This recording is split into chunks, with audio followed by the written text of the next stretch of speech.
So we've been sort of setting up the civil rights movement now. In the last video of notes, we were talking about the Supreme Court case Brown v. Board of Education in 1954, which ordered the immediate desegregation of all public schools in the United States.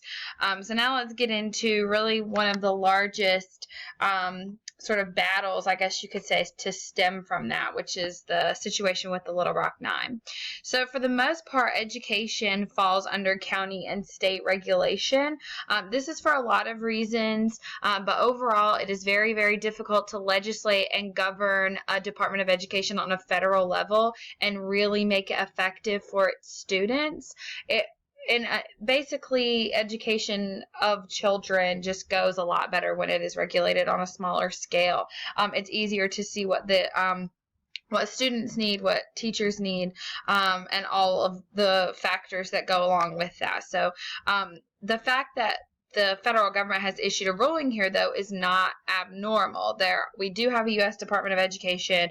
We do have a Supreme Court. We have things that can affect education on a federal level, but it is up to states to put those decisions into effect. So in 1957, Little Rock is the capital of Arkansas. So the school board of Little Rock had written a plan to slowly desegregate schools in the city, beginning with the high school, which was Central High School. And the way that this was going to work is they basically took they asked for volunteers, and then they took the most academically gifted of the volunteers of black students to go to the white school, which was Central High School. And of that group, 9 were chosen. The reason why it wasn't more is because not a lot of people really wanted their children to be the first. While a lot of black families were obviously supportive of the desegregation of schools, they weren't necessarily wanting their children to be the first ones to do it because they know that this can possibly be a very dangerous situation. So only 9 students were chosen. So the governor of Arkansas, whose name was Orville Faubus, Faubus came right out on TV and said that he was opposed to integration and that he was going to deploy the Arkansas National Guard to stop the students from entering the school when they arrived, and he absolutely did.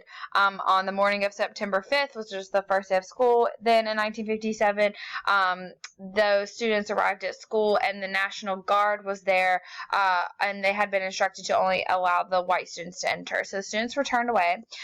So what happens now is it's up to the federal government to enforce this law, and that is the executive branch, right? It's the executive branch's job to enforce laws. And that means it's the president's job. So Eisenhower, who was the president at the time, had been on vacation in New Hampshire, I think, and maybe Rhode Island, someplace like that. And he was, you're on vacation. You're not trying to deal with a whole bunch of drama. You're trying to relax. And unfortunately, that's exactly what he's getting. Now, he had stayed mostly quiet about the Supreme Court ruling, but he did believe in upholding the law. So he was very much offended by and against the governor not just resisting but actively working against the Supreme Court ruling.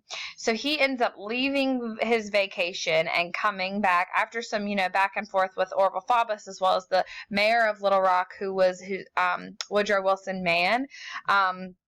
He had been communicating with Mann as well as Faubus, and not anything was getting accomplished. And it had been several weeks since the start of school by this time. So he comes back to D.C. and he announces that he will be sending federal troops to escort the children into school to make sure that they weren't stopped. So the federal troops remained in Little Rock for the entire school year. And in 1958, that June Ernest Green became the first African-American to graduate from Central High School. So it's going to take years for all schools to integrate, but this at least shows that Eisenhower is not going to tolerate open disobedience of a federal law. So activists at least know that as long as they have the law on their side, they can have the president on their side as well. So in the midst of all of this, Eisenhower, who is a man who's has to wear many hats. He's the president of the United States. He's not just dealing with civil rights. He's dealing with the economy. He's dealing with lots of different problems. He's dealing with the Cold War, Russia. There's so many things going on right now in 1957. The civil rights movement is just one thing on the list.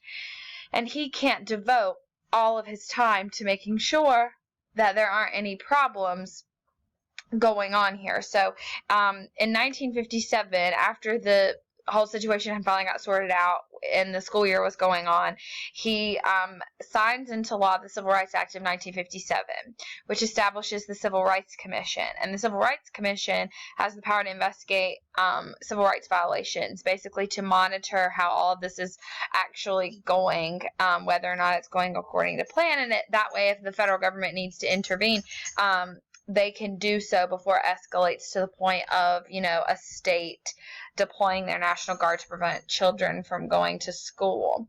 So this is actually the first civil rights law passed by Congress since Reconstruction, which was about 80 years. This has definitely been a long time coming and a huge step in terms of progress.